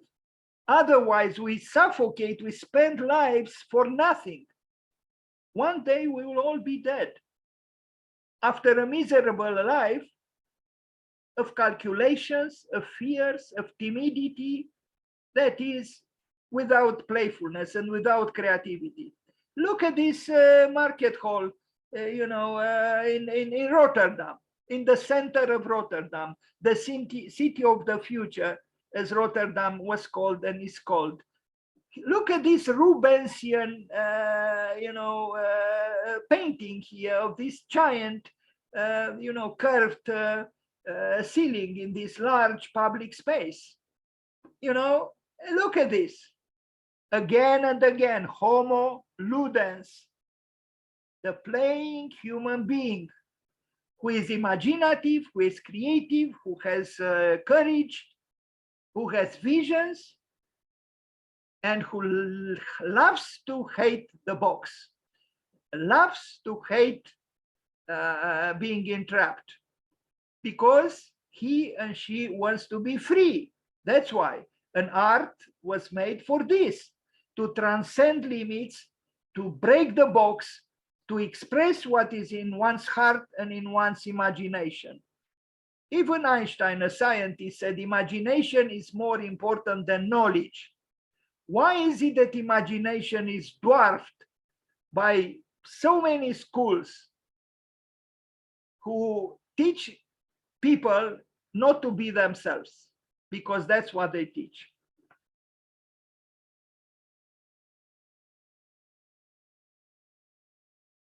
Because very few schools would tell you, be yourself, be playful, be free. Very few. Now, a very different building indeed from the same architecture office, MVRDV, but equally playful, although in a very different form. This was built in South Korea by MVRDV. And even here, there is a lot of so-called nonsense, right? I mean, most of it is of a surreal order, and fake windows, and everything here is, it seems to be so-called fake, so-called unserious. But it is the seriousness of surrealism. That's how I see it. And a happy Easter message coming from MVRDV on top of a building they built recently in Rotterdam. Eggs, giant eggs on the top of the building, which itself reflects, a large part of the city on its curved walls. You see playfulness, joie de vivre, enjoying themselves. Here is even in the grass a little sign, MVRDV. Again, the morose one and the so-called serious one would have none of this, would say this is nonsense. It's not nonsense. It's the joy of being alive. For how long? We don't know. We don't know for how long we will live. But why not live creatively, intensely, joyously, poetically, exuberantly, playfully? Why not? Now, vertical village furniture also by MVRDV. Of course, colors. Yes, colors and joy, and stacking various forms one on top of the other. Yes. Okay, and now, since I also want to, because some people would say, wait a minute, in order to have this kind of nonsensical creativity, you have to have money and money and money again. Well, I'll show some architecture that is very playful from one of the poorest places on earth, in Mali, in Africa, Dogon architecture, which is magnificent. But maybe here a different so-called concept of playfulness should be applied, maybe, but maybe not. Let's see. Here is the proud, I don't know, owner, builder of the house, which I consider in all its seriousness to be actually playful. Look at these buildings. Is it playfully done? I think it is. I think it is. I think it's joyous. I think it's funny. It's whimsical. It has humor.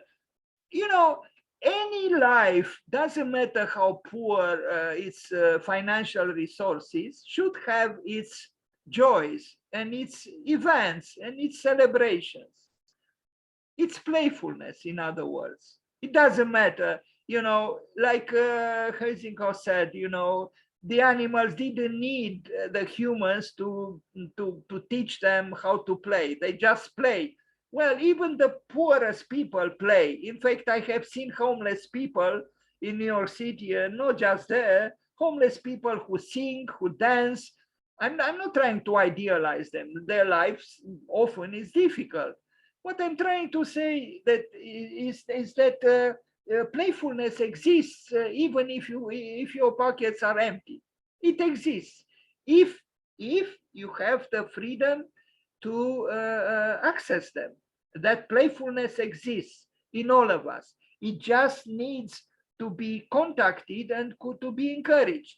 Look at the roofs of these. I almost see the curvatures, speculated on graphically in that study for the the Baroque roofing of that church built by Kop Himmelblau in that town where Volprix was born, you know, built very sustainably, built without parametry, built without Daniel Bogenaru, built without money, but still, you know, it has character, it has humor, it has, yes, it is functional, but I think it's more than function here, you know.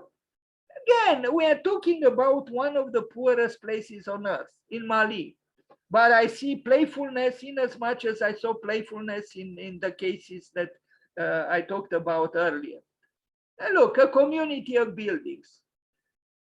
You would say, you know, you from a distance, you find poetry here, but these people have very hard lives. Well, I'm sure their life is not easy, but I don't think their life is much worse than the life of the banal, you know, employee who spends his life every day from Monday through Friday looking at the watch and praying that the working day is ending and that the weekend is coming. I think these people, even if they have, you know, don't have great resources, maybe they, well, they certainly seem to be closer to the gods, to the sky, and they probably don't rush in the morning to catch the subway to run to the office in order to do the, I don't know what kind of bureaucratic little task, immensely boring. Who knows? But if I judge their life based on what I see architecturally, I would say their life is not so bad. Really, I find this more exciting and more interesting and more capable of generating enthusiasm than a banal block of flats in so many so-called modern civilized cities. Look at this building. You know, how come that someone very poor indulge in this exotic ornamentation here, which might even say a story somehow? Is it interesting? I think it is. You know, anyone who has aesthetical interests would acknowledge that this elevation is not banal by any means. How come, you know, someone uneducated in architecture or even art and without money did something like this, and why? Well, forgive me, but most of all the buildings that we build and most of the apartments that we build are much more banal than what we look at here. How do you explain it? Even this thing, you know, the house of the shaman, you know, the medicine man, you know, it's okay, there are skulls on the elevation, it's true, but it seems these people are not afraid of skulls, animals mostly. In its ornamentation, it has a richness which, we have to confess, puts to shame our so-called civilized works. Here, look at this. Why did they need ornamentation? These poor people, you know, how come they afforded it? Well, you know, because the playfulness, the creativity of human beings is endless if it is allowed to be manifested. Of course, you can build something very banal without any kind of character or personality, rush quickly to the TV, turn it on and watch some nonsensical movie coming usually from Hollywood, and you just lay on the sofa, not expressing your playfulness and not expressing your creativity. Is it a better life? I doubt it. And look here, you know, who taught these people to do architecture? Nobody. But I think it's delicious what they did. I'm sorry, maybe I idealize this clay architecture, but I have no reason not to. And actually, you know, much of these creations are part of the UNESCO heritage. Are our works going to have a similar destiny? I doubt it. Why? Because these people in the Dogon culture of Mali created culture and create culture, while we don't. The truth is we don't. We mimic, you know, an architecture seen in magazines, mainstream architecture. Essentially, we don't create anything really new and original.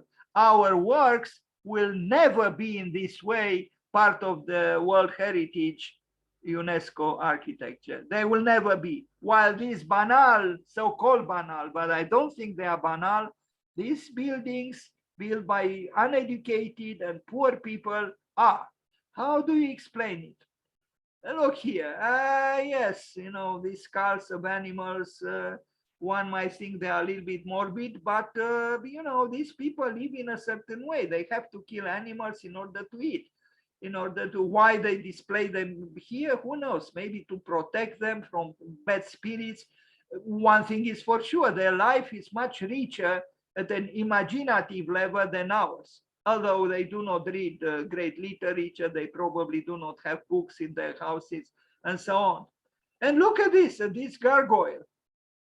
Wait a minute, you know, this cannot be true. Who needs this nonsense? You know, a sculpted gargoyle of this reptile.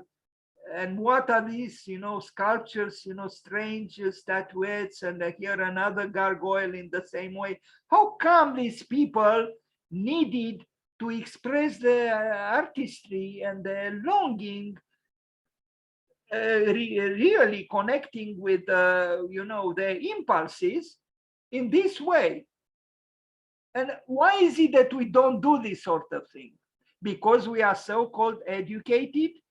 Come on, really, it's ridiculous. What we do is much, much, much less interesting, unless, of course, we mention the individuals that I mentioned earlier. And of course, there are other architects, but they are all playful. Even Jean Nouvel said that he always worked with the seriousness of a child who loses himself in his, you know, playing. But how many architects work like Jean Nouvel? Not many. And look even at this building. Is it poetical? Is it joyous? Is it artistic? Is it playful? Yes, it is. Yes, it is. And this was built without Ernest Neufert, without studying even the history of architecture. Yes, it is immersed from the tradition of the place. But there is, just like Johann Heisinko said, it is continuing to create culture that you preserve culture. And that's exactly what these people instinctively did. And here is the creator, or the inhabitant, the builder. We don't know.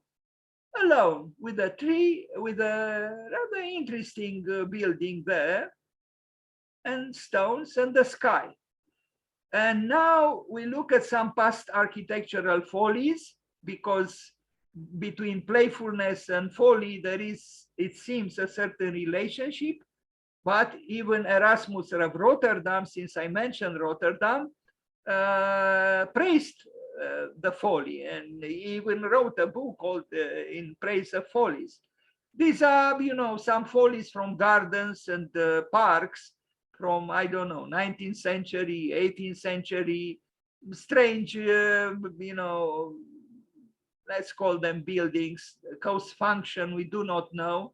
But since they are follies, they have a certain level of playfulness, even, you know, a rather, you know, funny and maybe a little bit ridiculous little castle, and this one a little bit more serious, so to speak.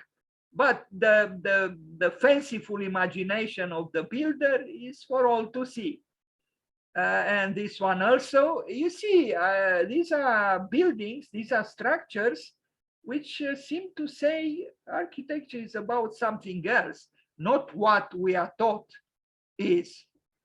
And now le facteur Cheval, the postman Cheval in France, who built le Palais Idéal, the ideal palace.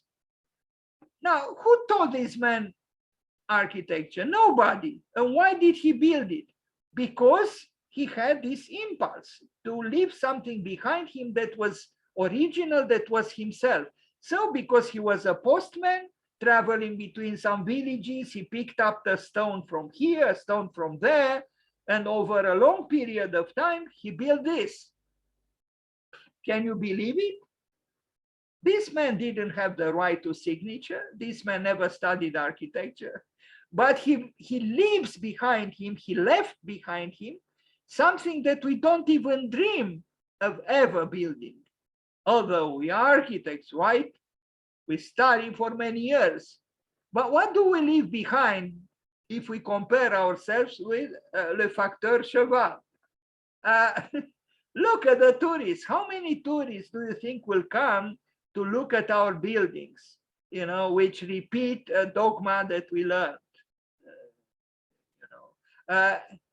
This man had no education. He was just allowing his imagination in a playful way to manifest itself.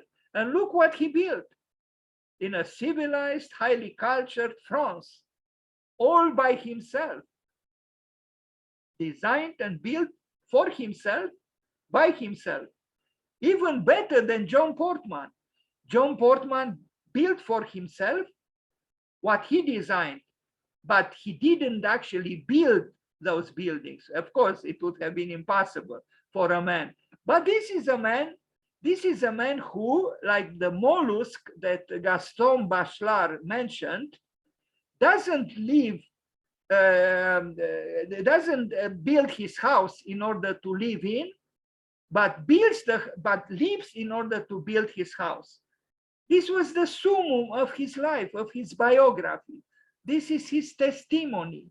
This is what his life, his mortal life, like mine and everybody's, externalized into at the end.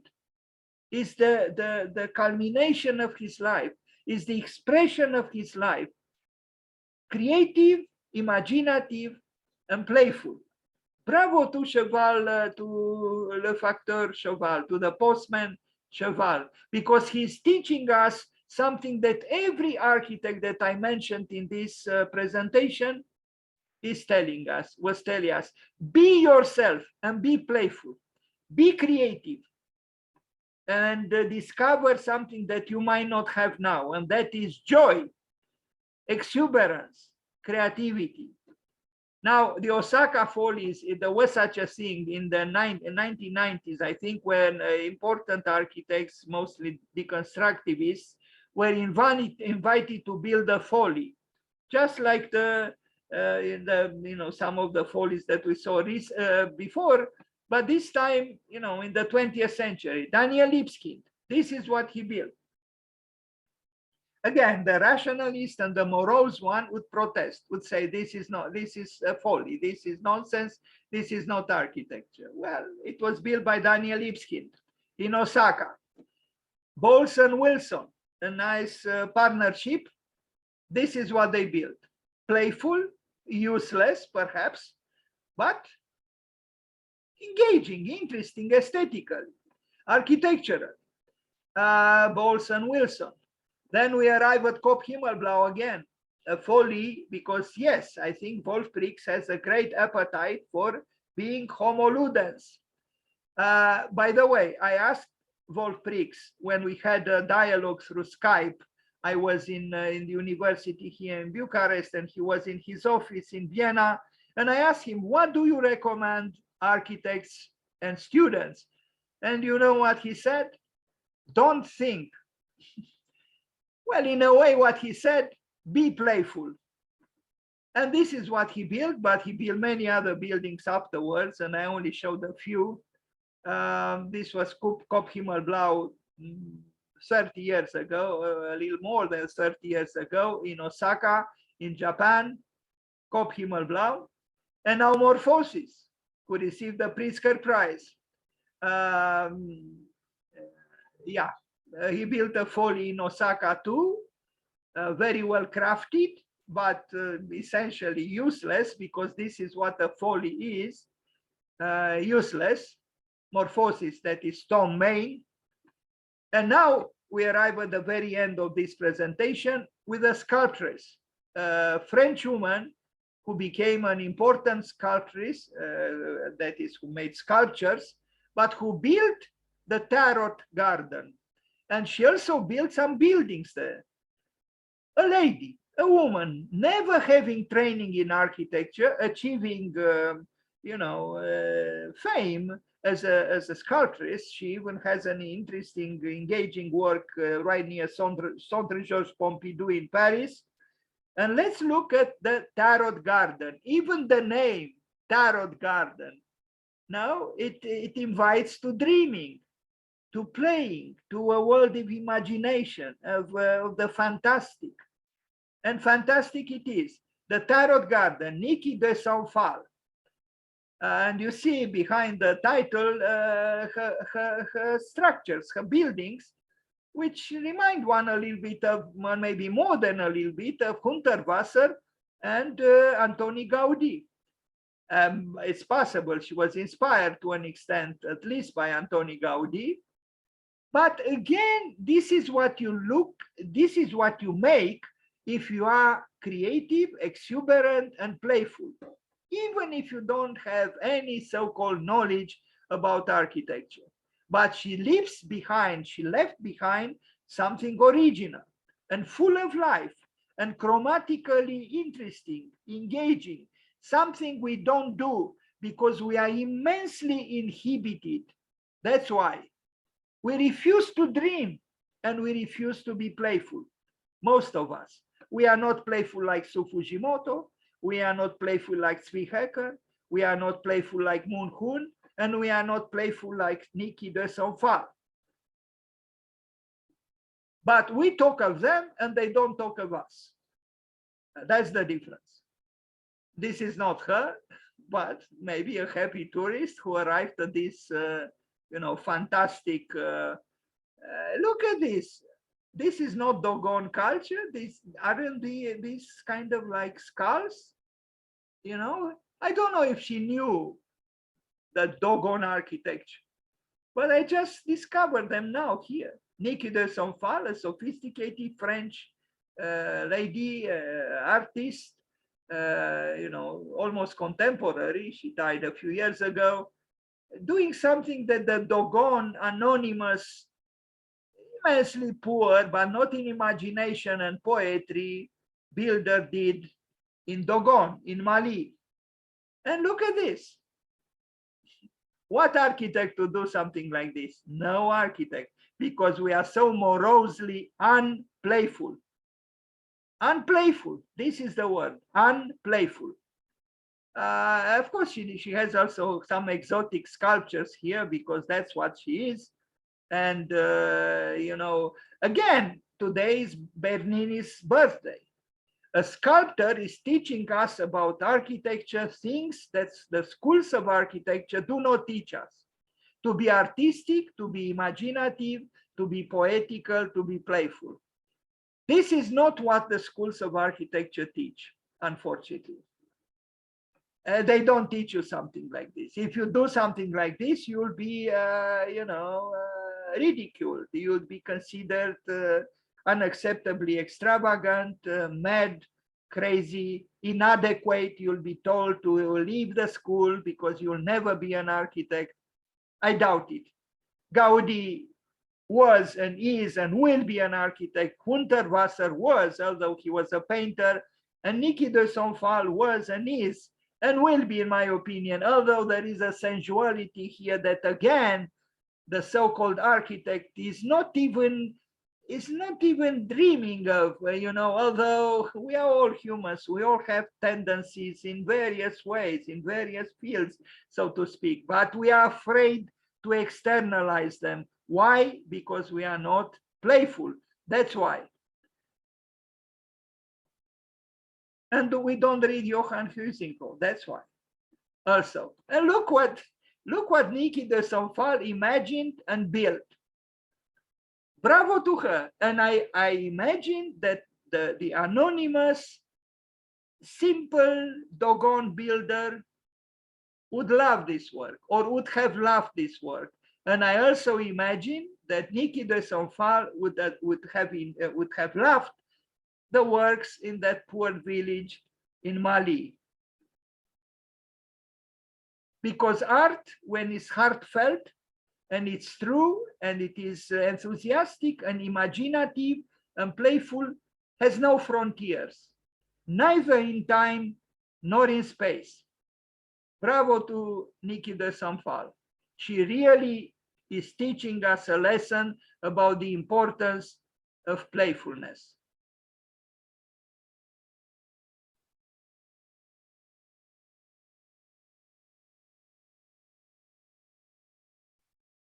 Is this a building? Of course it is a building. Yes, but a different kind of building. Something which the formally trained architect would not even dream. And here she is with a dog perhaps, that's Niki de Saint-Phal. I think Bernini would have uploaded this work too. Happy birthday, Gian Lorenzo Bernini.